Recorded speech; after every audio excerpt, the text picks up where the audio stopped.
मजनू, सोनी महिवाल, श्री फरहाद, हीर रांझा और आजकल का फेसबुक वाला प्यार हो गल। लिखो फेंको टिश्यू पेपर बना ले हूँ।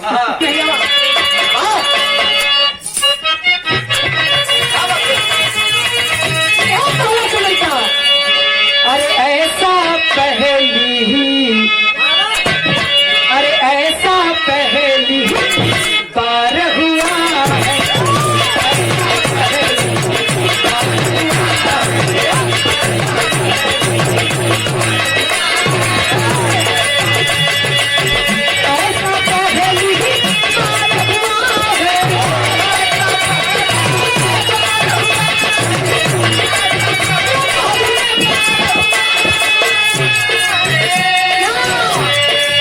हमको किसी से प्यार हुआ,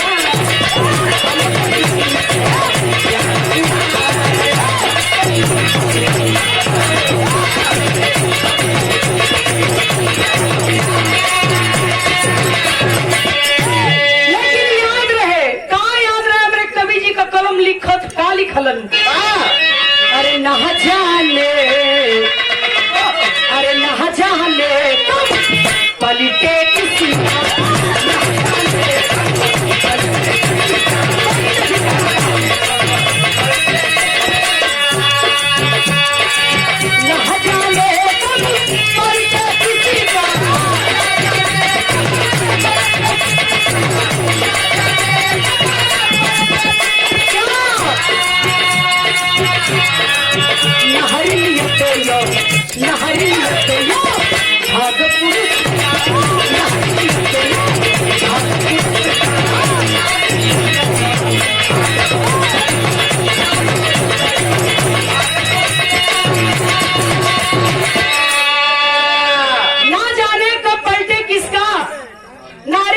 और भाग्य पुरुष का, यही तो कोई नहीं जानता बाबूजी।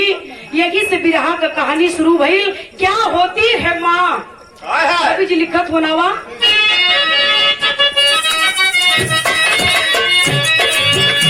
पहला गुरु ममता की खान है माता, स्त्री की मूल मान यो सम्मान है माता। मई की सुनिए एक बंद कहानी, यूपी के हार कोई मेरा काम है शादी। सभापति की रीता एक लाल है प्यारा, खाना बना स्कूल में करती है गुजारा। गौर करेंगे, यही उत्तर प्रदेश प्रांत के अंतर्गत जनपद हरदोई, हरदोई जनपद के अंतर्गत एक गांव, जो ना गांव के नाम चानी, बड़ा नामी गांव रहे। क्योंकि चानी गांव के रहने वाली एक रीता नाम की औरत, जिसका एक बेटा जन्म लिया, उस बेटे को होने के कुछ ही दिन बाद उसका पति दुनिया छोड़ दिया। जब ओकर पति दुनिया छोड़ दिलस, बाबू ही बेटवा के जिए के आधार बना लेलिस। एक देवरान एक जेठान बीच का रीता विधवा अपने बच्चे को लेकर के गरीबी में जीवन यापन करत बा। वही गांव के प्रधान के बड़ा तरस आए वो विधवा रीता पर। ले जाके वही गांव के प्राइमरी पाठशाला में होकर रसोईया में ड्यूटी लगा दहलन कि विधवा बजौने मिली तो उन्हें कर जिए खाए के कुछ आसरा हो जाये। वही गांव के स्कूल में रसोईया में होकर ड्यूटी लगा दिला। विधवा रीता अपने बच्चा के लेके जीवन यापन करत बा। स्कूल में ड्यूटी दे लइकवा के मीस के सुताई के देवरान जेठान के हवाले कई के चल जाए ड्यूटी देवे बदे। एक दिन स्कूल से आई अपने बचवा के गोद में लेके रीता विधवा सोचत बा, का सोचत बा, बिरहा में बड़ा मिजाज वाला गीत मास्टर।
के लेके गोद में।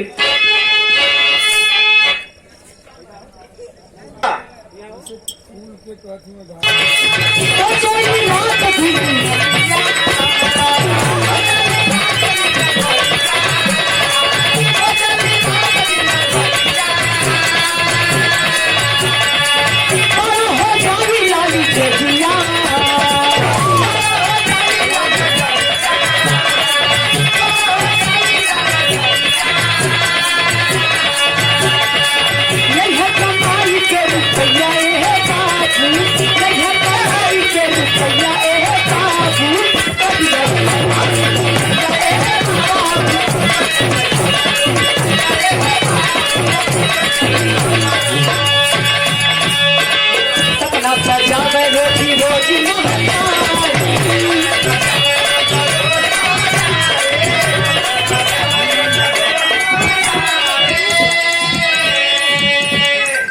सपना सजावे रोजी रोजी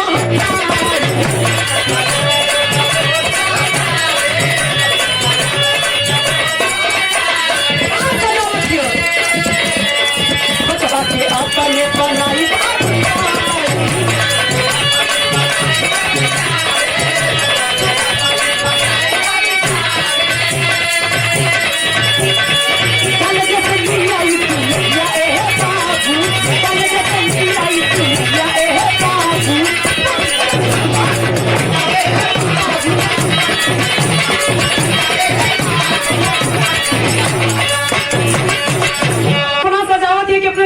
बड़का अधिकारी बनाई पढ़ा लिखा के हमार बुढ़ौती बड़ा सुख में कटी तो का गलत सोचत हियो। या मैं कहना चाहती हूँ बाबू, हर माँ बाप अपने औलाद को लेकर के सपना सजाते हैं। और अगर आज रीता विधवा सपना सजावत है तो कहाँ गलती करत हियो। लेकिन बार गरीबी कोई के छोड़ने से ना, रंग को राजा और राजा को रंग बनाया इसने। कवि जी विदेशिया में भाव लिखला बारे गरीबी आवा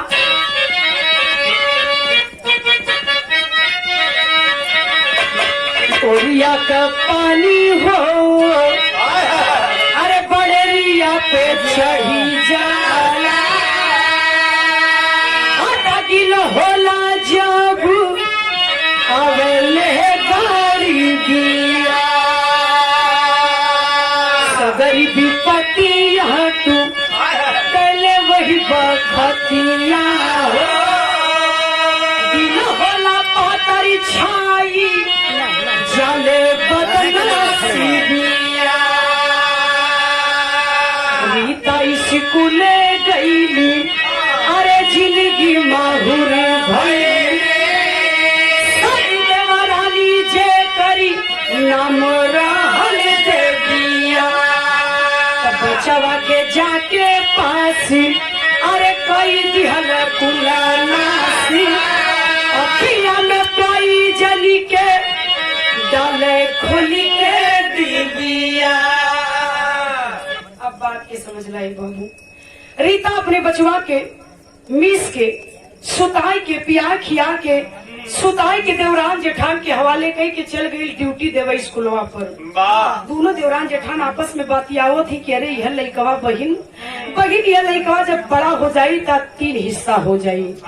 कलश की हाँ बात तत्वार सही है, यह जब बड़ा हो जाई तो 3 हिस्सा हो जाई, अगर यह ना रहत तो 2 हिस्सा लगत, एक तुहार एक हमार। यही काम कुछ करे के पड़ी, कुछ उता जो करे के पड़ी। यह लड़कवा ना रही तो 2 हिस्सा हुई, आधे के हिस्सेदार तू आधे के हिस्सेदार हम। दोनों अपने में राय के गईली मार्केट करे और जाके जहरीला पदार्थ लिया के लड़कवा सूतल लड़कवा के पियावे जाती। दोनों देवरान जेठान मिल करके आज जैसे ही होके पियावे जाती तैसे ही लड़कवा उठ गल और उठल तो जोर जोर से चिल्लाए लगल। दोनों देवरान जेठान मिल के वो लड़कवा के जहरवा ना पिया पोली तो दोनों अखिया में डाल के पराई गई। लड़का छछोदार रोवत है। खबर गई रीता के दौड़ की स्कूले से आई, हमारी बचवा के का हो गल, काहिर हमार लाल रोवत हुआ। उठा के गोद में चोप करावे लगल, लेकिन लड़कवा चुप ना होता। लेके गई डॉक्टर के लगे, डॉक्टर देखला दवाई सुई दहला, लेकिन लड़का क्षण में रोवे क्षण में छुपा जाए, क्षण में रोवे क्षण में छुपा जाए। 1 महीने तक यह कार्यक्रम जारी रहा। 1 महीना बीतत बीतत नतीजा का निकला मास्टर।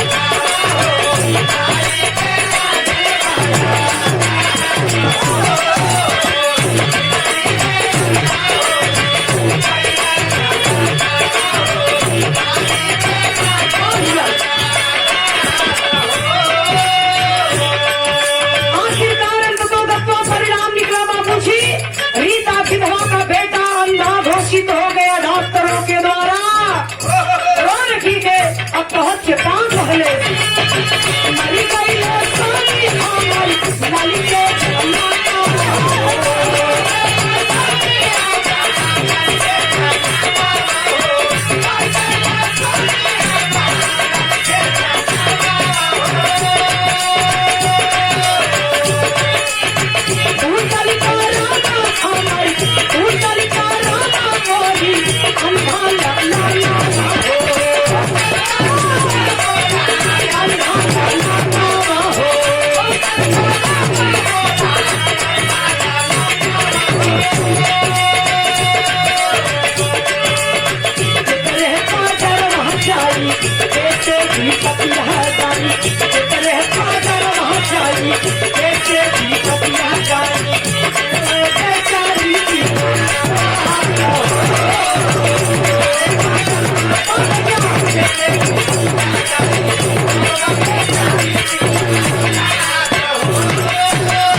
मालिक के कोशिश है कि हे भगवान जितना दुख होकर सब करे हिस्सा का हम ही के दे दिया, कहीं कहीं कोर कसर न छोड़ा। पहले हमार पति छोड़ देला, बेटवा के जिये का आधार बनोली तो बेटवा के आधार बना देला भगवान। मालिक के कोशिश है पड़ोस कर रहल पड़ोसी सुनत कलस की का न कोसत हूँ का न कोसत हूँ में भगवान का दोष 1 इंच ना है। कलस की तब बहिन के कर दोष अगर इनकर दोष ना है तो आखिर दोष के कर हमार बेटवा अनर जन्म से ना रहल, हमार बेटवा अनर भयल कैसे बतौलस। अगर हमार नाम ना खोलबू तो हम तो के सच्चाई बता दे कि तोरे बेटवा के अनर बनौलस के। हाथ जोड़ करके कसम ले लेती है नहीं खोलूंगी मैं नाम, बता दो मुझे आखिर मेरे बेटे के साथ इतनी नीच हरकत करने वाला वो कौन है। कलश की दूसर कोई ना तो आप सगा देवरान जेठान तोरी बेटवा के जान का दुश्मन बन गई। जान लेवे जातनी मालिक के नजर में कोई का बिगाड़ ना पीले रहलू है। भगवान तोरी बेटवा का जान बकस दिला लइका लेकिन आन्हर हो गल। जहर पियोली सो ना पिया पोली तो अखिया में डाल देनी लइका तोर आन्हर हो गया। आय हो बाबू मरता क्या नहीं करता, पैर तले से जमीन रीता के खसक गई कि हमार सगे देवरान जेठान आखिर तागे ऐसा कैली कल वो हिस्सा 3 ठे हो जा। वो हिस्सा 3 ठंडा वो दुइया वो ये लिए तोर लइका के जान का दुश्मन बन गेली है। आय हाय बाबू कहत ही सोचत ही मन में कि अगर हम लड़ाई ले थीला तो हम पार ना पाई। चुपचाप अपने बच्चे को गोद में उठाती है रीता विधवा। अब कैलस का मास्टर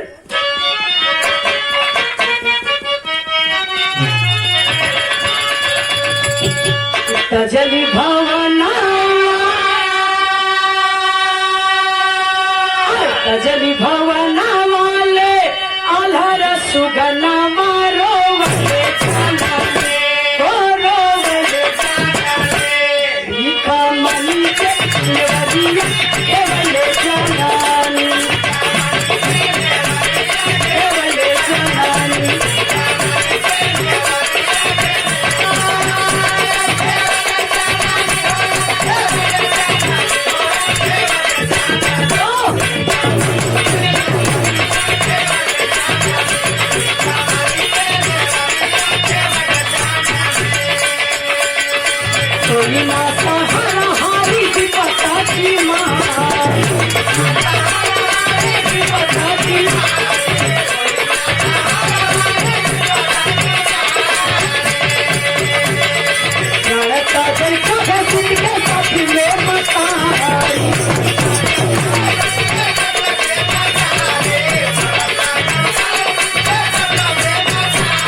चुपचाप अपने बच्चे को गोद में लेकर के बाबूजी रीता विधवा अपन घर द्वार छोड़ देलस, छोड़ के निकल गई अपने बेटवा के लेके भीख टुकड़ा मांग के कहीं जीवन गुजारा कर ले।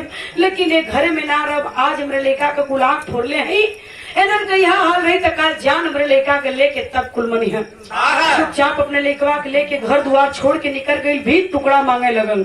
और भी टुकड़ा मांगत मांगत 20-22 दिन का दिन बीता। कहाँ पहुँचल? हरदोई से मथुरा। मथुरा पहुँचल, 22 दिन का दिन बीतल। कोई 10-5 रुपया दे दे, कुछ खाए ले लइकवा के खिया दे। लेकिन ऐसे दिन कब बीती? एक दिन वो समय आ गया जब जिंदगी की जंग हार गई। हार गई जिंदगी का जंग। और जा करके रीता मायूस होकर के मथुरा स्टेशन से थोड़ी दूर पर रेलवे क्रॉसिंग पर जाके रेलवे पटरी पर अपनी बचवा के गोद में लेकर के बैठ गई कि अब मर जा, जान दे दे, अब जिये का कोनो उम्मीद ना है। क्या करे सहारे जियब, क्या करे खातिर जियब। आज लड़का हमारा न कितना दिन तक अकेले के ठोकर खाब। ऐसे बढ़िया है कि जीवन दे दे, अब मार दुनिया में कोई बा नहीं। जाए के लड़का के लेके गोद में ट्रेन के पटरी पर बैठल है। ए बाबू, यहाँ रेलवे फटका बंद है। 4 व्हीलर गाड़ी में मनोज यादव, डॉक्टर मनोज यादव अपनी पत्नी बबीता के साथ ट्रेन के जाने का इंतजार करे कि ट्रेन जाए, फटका खुले तो हम आगे बढ़ाई गाड़ी।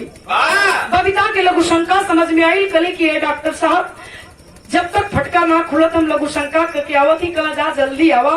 जैसे ही गेटवा खोल के गईली रेलवे लाइनिया के किनरवा, लघु शंका मिटावा बदे डॉक्टर मनोज यादव का पत्नी बबीता।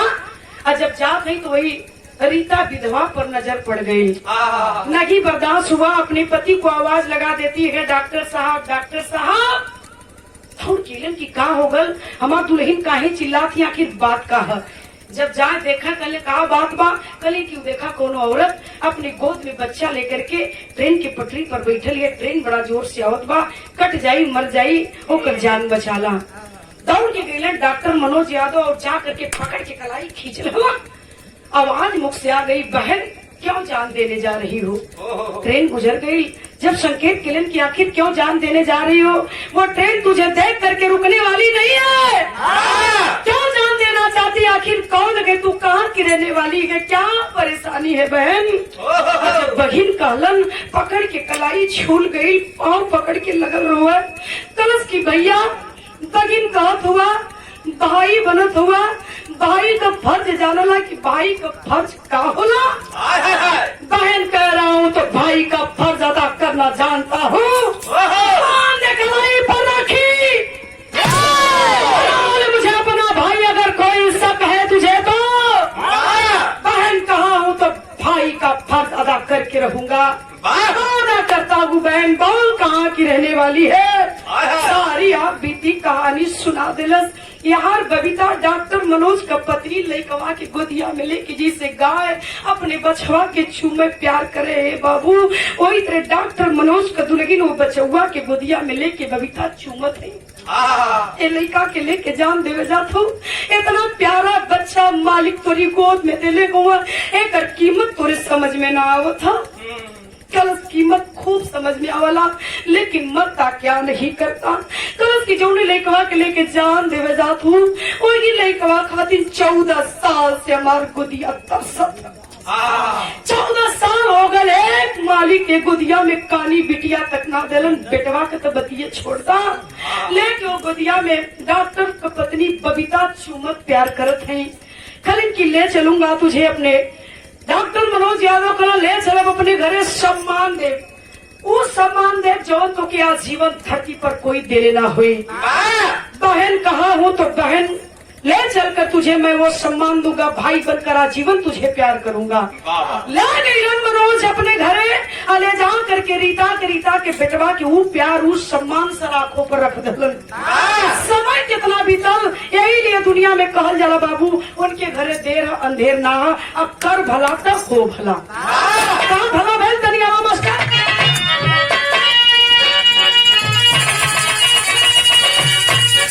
बाबू अब यही से कहानी उल्टा धारा बह गई। आवा मास्टर।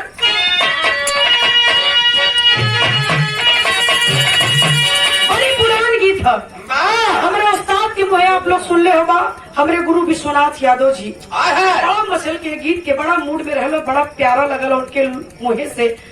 आवा और बड़े भैया हमारे घासी यादव जी, ये आपकी तरफ से 201 रुपया पुरस्कार, बहुत बहुत प्रणाम हो। आवा मास्टर, कोनो दुल्हन का दुल्हा गौना करा के ले गई, 2-4 महीना घरे बितौला गईला, कलकत्ता कमाए, 14 साल बीत गल, अबे न कैला।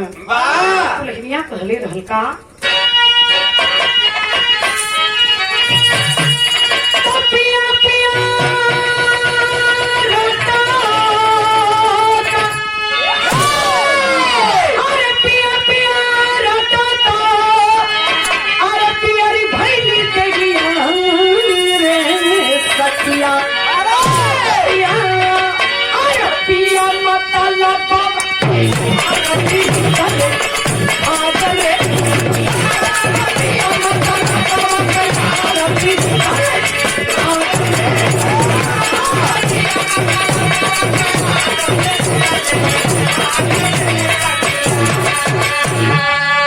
लेकिन आज बिरहवा में भयल का बाबू आवता रीता क्या लिवा के आइले, रीता क्या लिवा के आइले, मना छपी रंगवा रे मितावा भइला सपना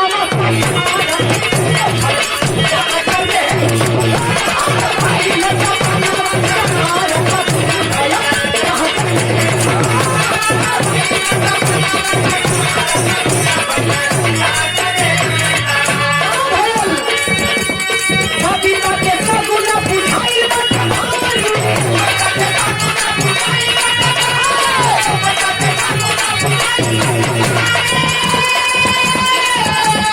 सुनारे भवना में कुटल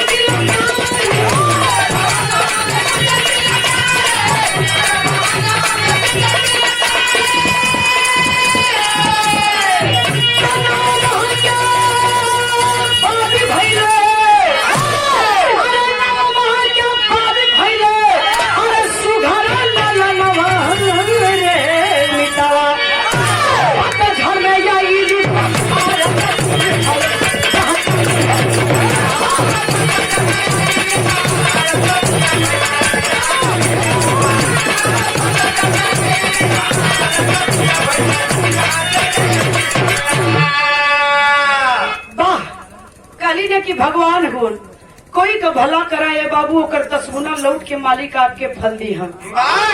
कभी भी किसी का अनहित मत करना बाबू। ये दुनिया में धरती पर आपका हित कोई न कर पाई, आप कोई न करवा जब तक।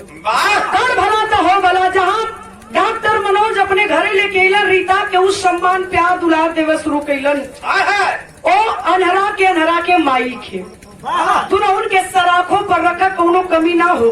3 महीना बहन पैर घरे में रखले भयल रीता विधवा के डॉक्टर मनोज के घरे में। यहाँ डॉक्टर मनोज के दुल्हन के गर्भ रह गए। जवन काम 14 साल में ना भयल वो काम यार रीता के घरवा में कदम रखते भगवान कह देना। खुशी का ठिकाना ना दोनों परानी करी। बाप रे बाप यह हमार बहिन घरे में कदम रखले ताज मने का उजड़ल बगिया में बहार आ गई। 9 महीना का दिन बीतल। बबीता के पेट से सुंदर बेटवा जन्म लेलस। बधाई देव वालन के ताता दरवाजे पर गाड़ी का लाइन लग गई। डॉक्टर मनोज के लड़का भले 14 साल 15 साल के बाद डॉक्टर मनोज के लड़का भले 15 साल के बाद तमाम बधाई देव वालन का लाइन लगल है दरवाजे पर। लेकिन एक बात का कसक हो गई हो बाबू। जब लोग बधाई देके जाए लगे तो यह बतिया कहे कि ये डॉक्टर आइन वो अनहरा के और अनहरा के माई के कबो को तकलीफ मत दिया। वही ककोड़ी तोरे घरे में पड़ता तो लोग का भाग बदल गए।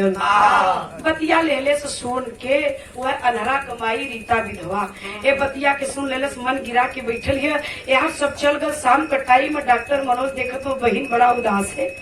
सीटी न दे भैया बहिन बड़ा उदासन हो। का बात है कलिन भैया कोनो बात ना बहुत खुश हैला तोरे घर में कोनो तकलीफ हमके ना कलन नहीं। छिपावा मत कुछ बात का जरूरत। तो चेहरा को उदासी बताओ कि कुछ बात जरूरत साफ साफ बतावा। ए भाई से छिपावा मत। तब कलेस की भैया एक कसक है। कहा कसक है आवाज तेरी लगावा।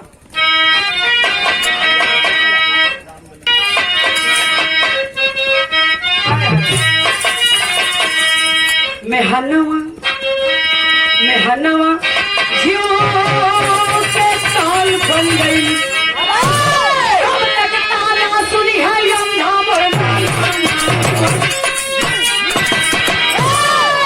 मेहनवा जीव का काल बन गई। अब तक ताना सुनी है अंधा मोर ललनवा। कलिस की भैया कोनो दुख तनाव बस दुख एक है जौन करेजवा के चीर देले। जवन लोग बधाई दे के जात हुआ कहत हुआ कि अनहरा के माई के कोनो तकलीफ मत दिया। हाथ जोड़ के कहती भैया हमार लाल जन्म कयानर ना रहलन। भैया हमार लाल जन्म कयानर ना रहलन। हाथ जोड़ती भैया सारी कहानी आप जानत हुआ भैया। आपसे कुछ ना छिपल भैया। बहुत एहसान आपका सारा जीवन पैर धो के पियब तब वो चुका ना पाई भैया। हमारा औकात ना तुम्हारा एहसान चुकावे का। एक एहसान है बगिन पर आज और कहता भैया वादा करा कि पूरा करवाओगे। वादा करता हूँ बहन, मांग कर देख ले, जान मांगेगी तो दे दूंगा, बोल क्या चाहिए। इसकी ना भैया ना, जान पार ना चाहिए भैया, एक एहसान बस हमार सुन ला। कहलिन का रीता आवा मास्टर।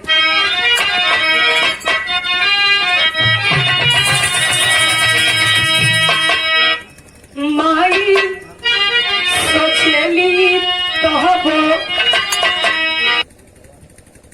बस इतना बात कहलिन भैया, ज्यादा ना, खाली एक एहसान कहता। कलन की बहन कही के देख का चाहत तो क्या आखिर का ले भी। कलश की भैया हमरे लड़का के केहू अनहरा कहता तो बड़ी तकलीफ होती है, तो बहुत बड़ा डॉक्टर हुआ, एक एहसान कहता कौन उपाय लगाता कि हमार लाल फिर से दुनिया देखने लगा। यह एहसान मेरे पर कहता भैया समझ गया वो भाई की बहन की दर्द को, आखिर मेरी बहन का इतना बड़ा दर्द आखिर है क्या।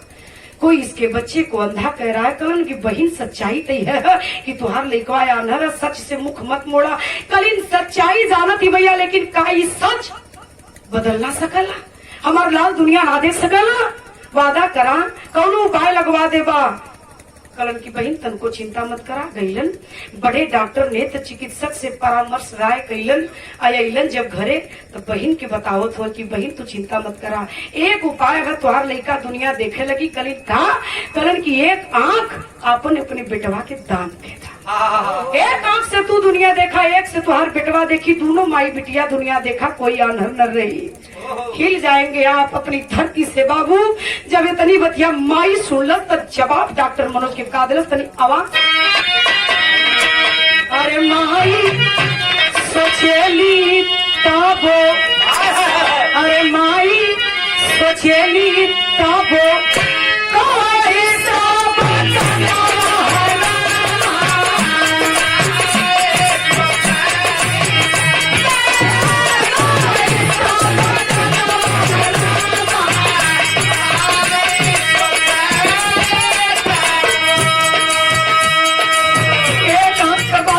भैया आज ही दुनिया का लोग हमरे पेटवा के अनहरा कहत हुआ, तब एक आंख दे दे तब पीछा हमरे लड़का का ना छोड़िया कनवा कहे लगी। हाँ कलन की तब बगी तब कहले सरिता कहाँ कहले काही डॉक्टर साहब लेला, काही डॉक्टर साहब लेला,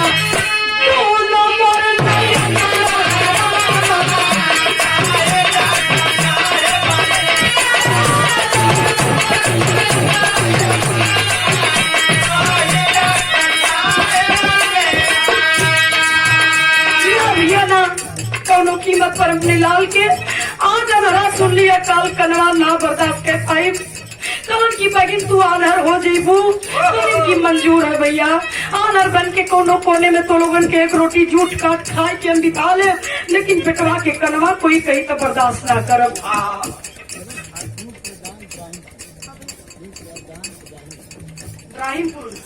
इब्राहिमपुर के पूर्व प्रधान या की तरफ से पुरस्कार 201 रुपया का बहुत बहुत सादर प्रणाम। उपस्थित आप सब लोगों के प्रणाम है। ये बाबू वादा करा भैया कि लड़का के मेरे पास आजीवन पता न चले कि चाहिए क्यों करे माइये का दोनों अखिया करे लाल के लगल है। कसम खा भैया हमार कसम तो के हमरे लड़का के कबो पता न चले कि हमरे दोनों अखिया हमरे लाल के लगल है। ए बहिन तू आना रोजीबू कलिन भैया वादा करा, कसम खाला वादा कर लिया डॉक्टर मनोज यादव। और आखिरकार ऑपरेशन हुआ, लग गई दोनों आंख और बेटवा के, माई का दोनों आंख और बेटवा के लगल। बेटवा दुनिया देखे लगल, अंधी हो गई रीता विधवा। और उस बच्चे को डॉक्टर मनोज यादव हॉस्टल में रखलन, हॉस्टल में रख तो शिक्षा दीक्षा ग्रहण कराओ थोन भैल का मास्टर।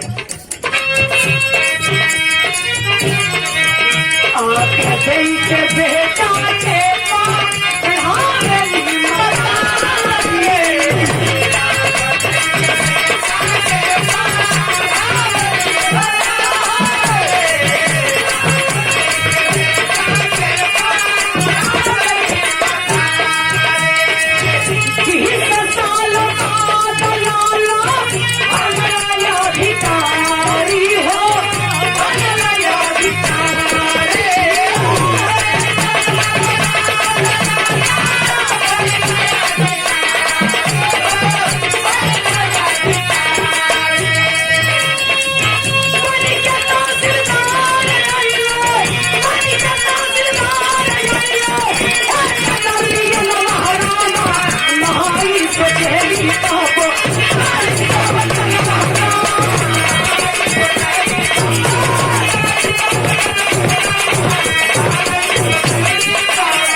का मेहनत, दोनों लोगों का मेहनत रंग लिया। आखिरकार वह बच्चा हॉस्टल में रह करके पढ़ रहा है। डॉक्टर मनोज यादव की पढ़ावत हुआ। इतना पढ़े में तेज निकल, इतना पढ़े में तेज निकल। और चाचा हमारे किशुन यादव बसरतिया की पावन माटी से 101 रुपया पुरस्कार है। चाचा के चरणों में प्रणाम हो। लेकिन गौर करिए बाबू जी, हॉस्टल में रह के कोई डॉक्टर मनोज यादव पढ़ावत लिखा तो हर वर्ष हर साल अपने क्लास में वह बच्चा टॉप किया करता था, फर्स्ट आया करता था। 20 साल का दिन बीतत बीतत लड़कवा तहसीलदार बन के निकलल। जब तहसीलदार बन के निकलल तब पहली पोस्टिंग होकर कहाँ भइल? यही उत्तर प्रदेश के एटा जनपद में पहली पोस्टिंग हुई उस तहसीलदार साहब की एटा में। 4 दिन का छुट्टी मिलल, लेके घरे आल हुआ। और 4 दिन का छुट्टी माई मम्मा मामी के साथे बड़ा हंसी खुशी रजगज से बितौलन। अब सूटकेस उठौलन, ड्यूटी पर जाए का तैयारी कैले हुआ। तब तक बोल पड़ी माँ और विजयलाल यादव गायक कलाकार गाजीपुर बिरहा सम्राट, याद की तरफ से हमारे फौजी भैया 201 रुपए का पुरस्कार जिनके नाम पर दिए गए। मैं बहुत बहुत नमन करती हूँ आपको और विजयलाल जी को भी। आप सब लोगों की प्रणाम हो। लेकिन गौर करिए ने बाबू, इधर जब 4 दिन का छुट्टी बिताए के तहसीलदार साहब जाए लगलन, माई कलीन किए बेटा जात हुआ ठीक है जा, लेकिन खोज खबर हमार लेत रही है। आई हो बाबू जी सही अटैचिया उठो लो। वो एक बात कहलन, का कहलन तहसीलदार साहब माई से?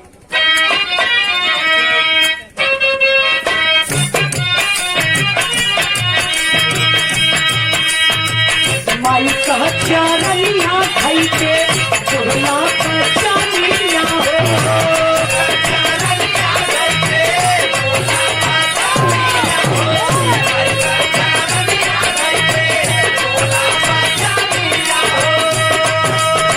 माई कह चारनिया खाई के चोला का चानिया हो।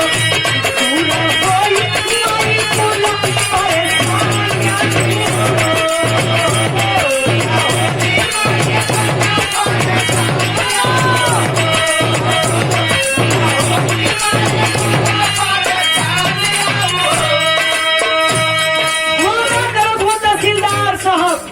माई तुझी चिंता मत करा। 20 साल तो से दूरे रह के हम इस इच्छा दीक्षा ले ले आज तहसीलदार बनल हिला।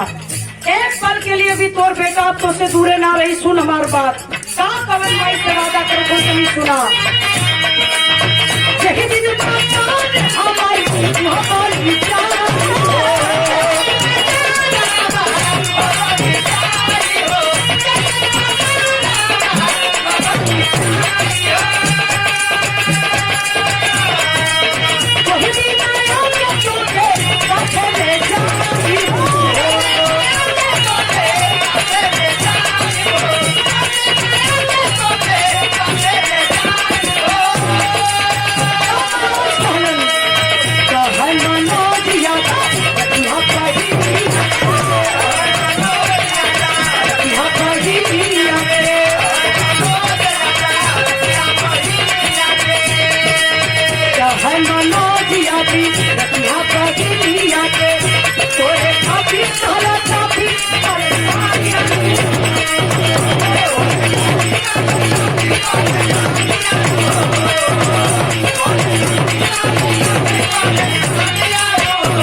गौर करेंगे बाबूजी। चेतावत हुआ करन माई तनको चिंता मत कर। 20 साल तोरे तो से दूर रहलीला, बड़ी तो से दूर रही माई, लेकिन अब तो से दूर ना रह जाथिला। पहला काम करब जमीन खरीदब, कमाब जब थोड़ी पैसा गोलिया ले तो जमीन खरीदब, मकान बनवाई, ओकरे बाद तो के ले चलब, साथे लेके रहब माई। तो से अब दूर ना रहब, बड़ी दिन तो से दूर रही माई, तनको चिंता मत करा। ये वादा कह के जाए लगल, पकड़ लेना डॉक्टर मनोज।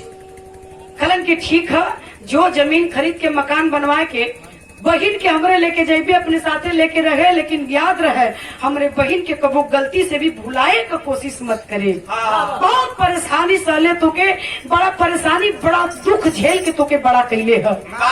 वादा कर कि बहन के हमरे कबो भुलेबे ना। मम्मा तू का बात करत हुआ, का बात करत हो मम्मा, कोनो बेटवा अपने माई के भुलाई? तू तनको चिंता मत करा। गई ना तहसीलदार साहब, 1 साल तक माई का खूब खोज खबर लेला बाबू। माई खैलो की ना, माई तबीयत ठीक हो ना, माई तनको चिंता मत करा, हम जल्दी आवत ही। माई दिन भर में 3 बार फोन करे, 4 बार फोन करे 1 साल तक। दूसरा साल आयल तक कम भयल, तीसरा साल आयल तो और कम भयल, चौथा 5वां साल जात जात 5 साल जात जात बाबू वह नालायक बेटा अपनी माँ को भूल गया।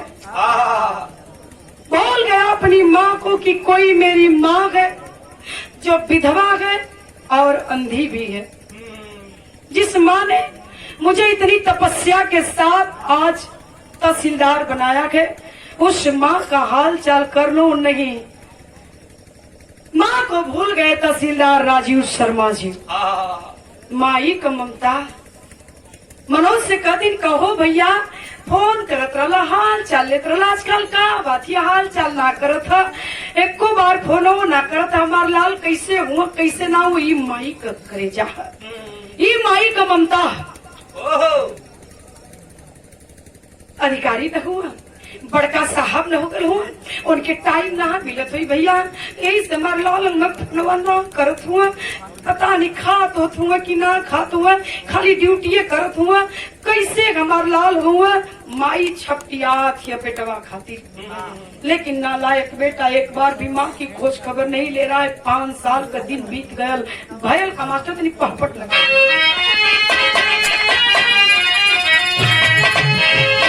राजीव शर्मा पा गई नौकरिया माई जोगेली, हम मनोज से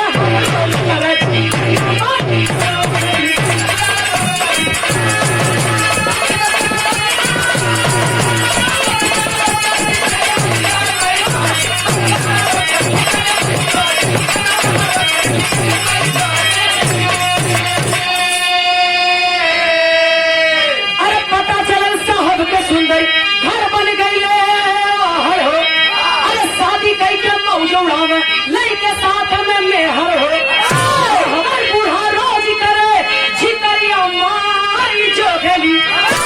अरे तब मिले खातिर के दहली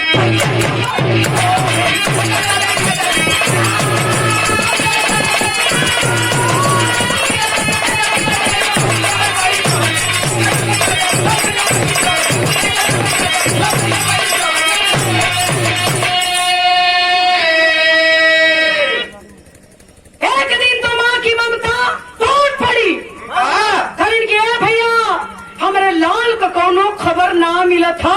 हमारे लाल का जब ले खबर ना मिली तब तक न खाब न पियो। अनशन पर बैठ गई मतारी रीता विधवा, बैठ गई अनशन पे कि जब ले हमारे लाल से भेंट ना करीबा, एक अन्न मुहे में ना डालम न पानी पियो। खलन की का पगलायल हो, पागल मत बनाऊ, ठीक हम पता कैली एकदम ठीक है, तनको कर चिंता मत करा। कलिन की ना भैया हमार भेंट करावा हमारी बेटवा से, हम कुछ ना जानी ला। 1 घंटा बदे 1 दिन बदे मुलाकात कर के मेरे लाल से हमार भेंट करा दा। कलन की इतना अनशन कर देलू तब तो हमें कुछ कर ही की पड़ी। कलन परसों सोमवार है, परसों सोमवार के दिन ले चल तोके तोरी बेटवा से ले चल के भेंट करा दे। कलन की ठीक है भैया, वादा कर कल, वादा तोहार कसम परसों ले चलो। खाना खा खैनी आ गल सोमवार के दिन ले करके डॉक्टर मनोज यादव रीता विधवा के चलल हुवन ओकरी बेटवा से भेंट करावे खातिर। एटा आल्हा लगावा मास्टर।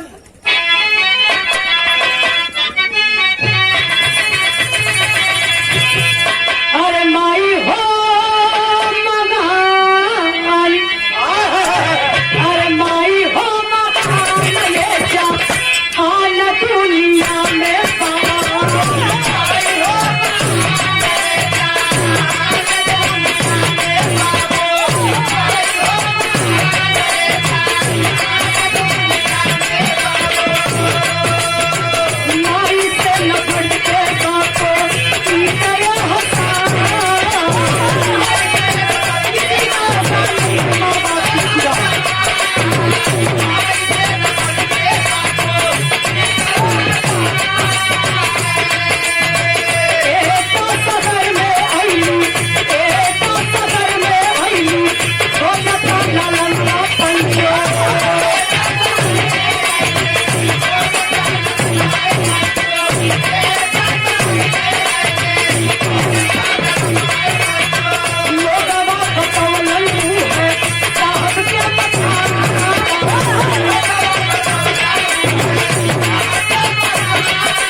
पहुंच गया एटा शहर में, वो नगर, वो कॉलोनी में, जिस कॉलोनी में तहसीलदार राजू शर्मा का मकान 3 मंजिला है। पूछ रहे हैं डॉक्टर मनोज की तहसीलदार राजू शर्मा का मकान कोई बता दे भैया। करम की आया गलुआ भैया, वह सामने जो लौकत बा मकान 3 मंजिला हुआ है, तहसीलदार राजू शर्मा का मकान है भैया, चल जा। आए हाय बाबू, बोल पड़ी वह माँ रीता कलिन की भैया तो के कुछ काम है। कलन की हाँ बहन काम कहा, कलिन काम के इज्जत छोड़ दाम, चूनी ठेठ ठेठ भैया का सारा लेके चल जाओ। लाल से भेंट कैलक, तू जाए अपन काम निपटाए के जल्दी आवा, भेंट हुई शाम का मेरे बेटवा साथे। कलन बहन तनी चली पानी वानी पी के तब जा। कली की ना भैया तू जा, हम चल जा, परेशान मत हुआ, काम निपटाए के आवा। कल की शाम तक चले के भी हमारे साथे। कलीन भैया के बाद 2-4 दिन अपने लाल के साथे रह, खा पिया लड़का के खियाई हुए, तब चलो तू जा। कल आई चिट्ठी ला, अच्छा ले जाके हमरे भैने के दे दिया, कह दिया तोर मम्मा दे ले हुआ। करीन की भैया पागल बलुआ, मुँहे से सारी बतिया कह दे, हम आँखी से आना रही घूम फोड़ो इला की कुछ न बताई। कल फिर भी हमार बात माना, हाथ जोड़ रही, तो आज जिंदगी भर बात मन ली, एक थे हमार बात माना, चिट्ठिया होके दे दिया। चिट्ठिया मुठिया में पकड़नी, डॉक्टर साहब वो हार गई, चलली तहसीलदार राजीव शर्मा के मकनवा पर माई अपनी बेटवा से भेंट करे। भयल का मास्टर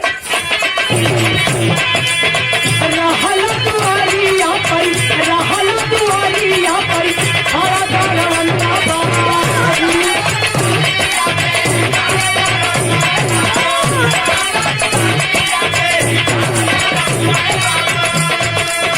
खुश हो गया पहला बात, पगली पगीता।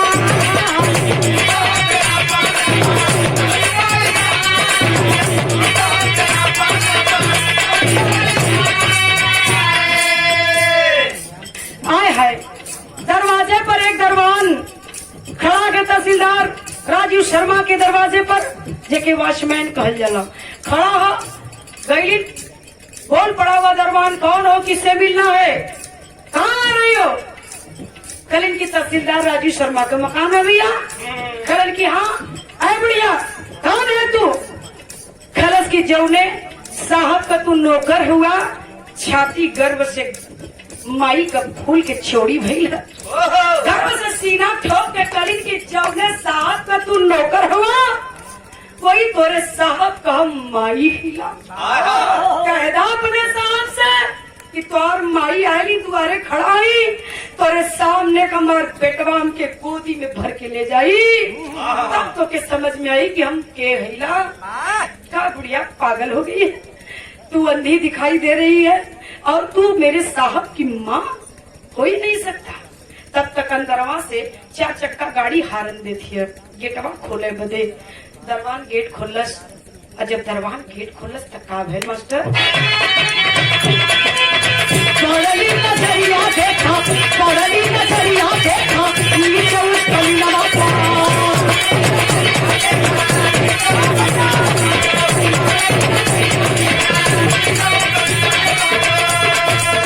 कहे दीदी का मंदी तेरा में जा, दीदी का मंदी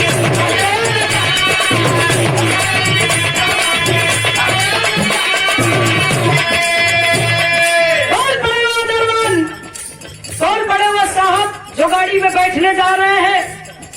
ये कौन है जो दरवाजे पर खड़ी है, हटाओ इसको। माल पड़ा दरबान की साहब, ये बुढ़िया अंधी भिखमंगी अपने आप को आपकी माँ बता रही है। क्या साहब ये आपकी माँ है? बागी में बाग डाल के तहसीलदार राजू शर्मा का धर्म पत्नी खड़ी है, ताके लगली काहो कहत रला कि हम अनाथ हिला। आई बुढ़िया अंधी भिखमंगी कोनो आई तोके कहत बा कि हम तोहार मतारी हिला। क्या है आपकी मांग है? लगल नहीं हो काहे उदास कल की, अरे पागल हो गई हो, ये कोई अंधी है भिखमंगी है, अपने बेटे को खोज रही है, खोजते खोजते मेरे दरवाजे पर आ गई। अनजान है, नहीं जानता मैं इसे, नहीं जानता मैं इसे, ये कौन है? अरे बाप रे बाप, एक माँ के लिए इससे बड़ा दुख कुछ हो ही नहीं सकता। हे बाबू, और बसरतिया की पावन माटी से बड़े भैया श्री कैलाश यादव जी 101 रुपया पुरस्कार सादर प्रणाम आपके चरणों में उपस्थित आप सब लोगों की प्रणाम बा।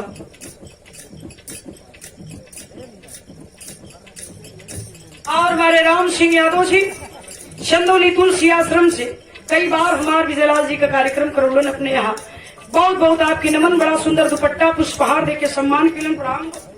गौर कर खेल हे बाबू, एक माई खातिर ऐसे बड़ा दुख जीवन में कुछ हो ही ना सकत। शायद ओकर औलाद जब जन्म ले ओकरे कोख से, और अगर मर जाई तो उतना दुख ना हुई जितना आज वो बुढ़िया विधवा रीता के दुख होता। जब कहा कि ये मेरी माँ हो ही नहीं सकती, कोई नहीं है मेरा धरती पर, मैं अनाथ हूँ। अरे बाप रे बाप, माई मुठिया में चिट्ठिया ले ले, डॉक्टर मनोज दे ले कि दे दिया के।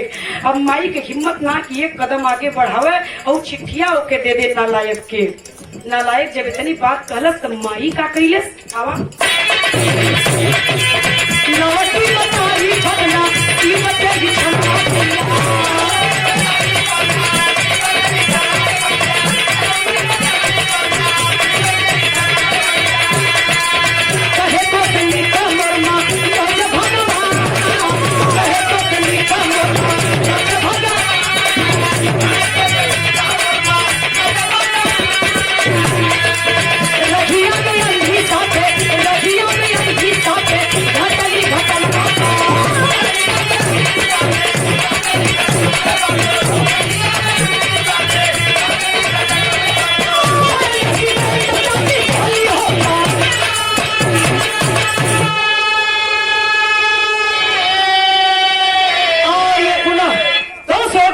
पुरस्कार हमारे बड़े भैया घासी यादव जी छोटू सराय मुगल सराय की धरती से कई पुरस्कार आपकी तरफ से बहुत बहुत सादर प्रणाम। उपस्थित आप सब लोगन के प्रणाम बा। कोनो गलती हुई क्षमा करियन भैया। इधर एक माँ के लिए इससे बड़ा दुख हो ही नहीं सकता, एक बाप के लिए इससे बड़ा दुख हो ही नहीं सकता। चिट्ठिया मुठिया में ले ले माई बेटवा से कुछ कह, ओकर औरत बगल में खड़ी होकर बसल बसावल गिरस्ती उजड़ जाई। सुन ले निकाले से कि ठीक ठाक हो, कोई दुख तकलीफ ना, बिया शादी कर ले, घर द्वार बनवा ले। हम इतने से प्रसन्न नहीं, हमार लाल हमके ना छिनले तक का भेल, लेकिन देख तो ले अपने अंतरनयन से कि हमार लाल अपन दुनिया बसा ले लूँ, गिरस्ती सजा ले लूँ। चलो थिला हमार मनोज भैया कले उनकी 3-4 घंटा काम कई के हम आई चलती वही जगह यहाँ अपने मनोज भैया का इंतजार करब। हमार भैया आ जाइए तो लेके भैया से कुछ न बताई, चुप पर हम भैया के साथ उनके घरे लौट जा। हमसे कहत रहे कि मत जा, लेकिन हमार ममता फाटत रहल पेटवा से भेंट करे बदे, यह दिन देखे बदे आज ले हम जियत रहिया। हे भगवान, ऐसे पहले हमके तू उठा काहे ना लेला भगवान। यह कोसक का भगवान के माई लौटल गया और रोडवा क्रॉस करे लगल। हो बाबू आई 4 चक्का गाड़ी मरलस माई जाए की किनारे फेंकाई, पूरे शरीर से सोड़ी कदार वो अंधी रीता के चले लगल। बाबू पूरा लोग जुटल, लोगों ने एक्सीडेंट बहुत तगड़ा भैल। इधर का अगल बगल की औरत ना लौकत है, कहीं दूर के लौकत है। आखिर हो कहाँ का माई बेहोश से पड़ल बा। भीड़ लोगन का जाम हो गल एकदम। वही भीड़िया में तहसीलदार राजू शर्मा का गड़िया आई के ब्रेक ले कल काहे इतना भीड़ लगल, कहा बात है। लोग बतौले कि भैया बहुत तगड़ा एक्सीडेंट भैल साहब, लगत है कि मर जाई बेचारी बची ना। आंख के आंधर रहली है, रोडवा क्रॉस करत रही, 4 चक्का गाड़ी मार के चल गई। भैया सुन ले होगा कि ब्लड को खींचता है, नहीं रोक पाया नालायक बेटा, अपने आप को गाड़ी का दरवाजा खोलता है। अब भेड़िया के चीरत का गैल भेड़िया में अजाई के माई का सर उठाए के जांग पर रखलस और रख के जांग पर माई से कुछ कहे जाता, तब तक माई की मुड़िया झूल गई, माई की मुठिया खोल गई। आज ऐसे ही माई की मुठिया खोल, चिट्ठिया निकल के ढंगलाई ले बाबू। खोल करके चिट्ठी तहसीलदार राजू शर्मा पढ़े लगलन। वो चिट्ठिया में लिखले का डॉक्टर मनोज आवा मास्टर।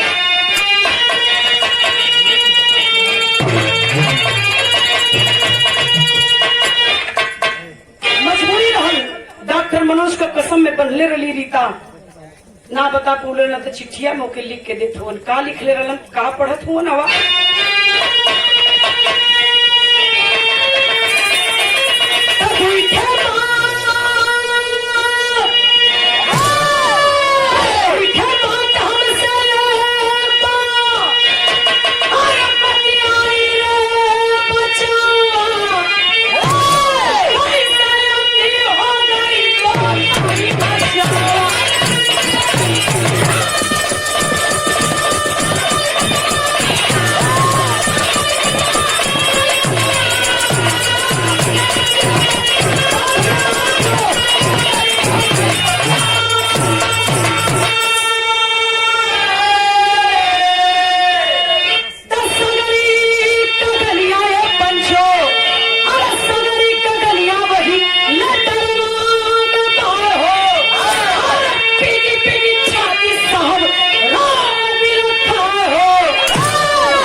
कि अंधा मैं था। अंधा तो मैं था, मेरी माँ अंधी नहीं थी, लेकिन मेरी माँ मेरे लिए आजीवन अंधी बनी रही। और मैं नालायक अपने दरवाजे से अपनी माँ का तिरस्कार करके भगा दिया। मुझे तो भगवान नरक में भी जगह नहीं देगा, क्या मुंह दिखाऊंगा मैं उसे।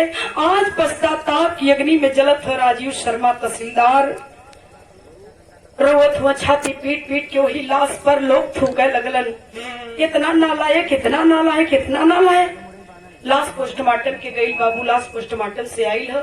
दरवाजे पर अंतिम यात्रा की तैयारी होती है। हर कमवा निपटाए के डॉक्टर मनोज यादव आएगी न। इतनी भीड़ काहे लगल है, कहा बात है। लोग बतौलन की साहब यह तहसीलदार राजीव शर्मा के माई आई ललिए, दोनों अखिया कान्हर ललिए। यह नालायक होके दरवाजे से भगा दिलस, चीन्हे बदे इनकार कर दिलस, पहचाने से इनकार कर दिलस। माई वह गम में पागल होके लौटल गौ रहिया, एक्सीडेंट हो गल, मर गई। लाश दरवाजे पर पोस्टमार्टम से आई है। भेड़िया चीर के डॉक्टर मनोज पकड़ के कालर वो तहसीलदार राजीव शर्मा को इस समाज के बीच में 4-6 पड़ाका मरलन। सिटी बंद करा मार के 4-6 पड़ाका। एक बात कैलन, एक काम कैलन। कहा कैलन मास्टर?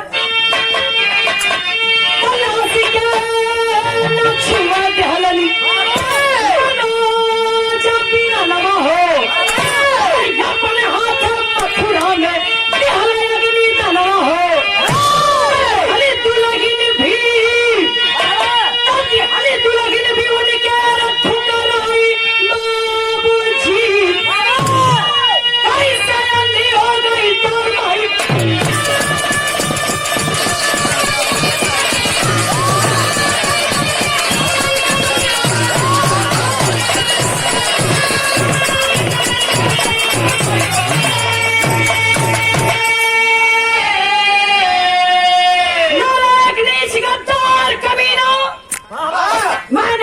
चेताया था, कहा था कि मुझे भूल जाएगा, बर्दाश्त कर लूंगा।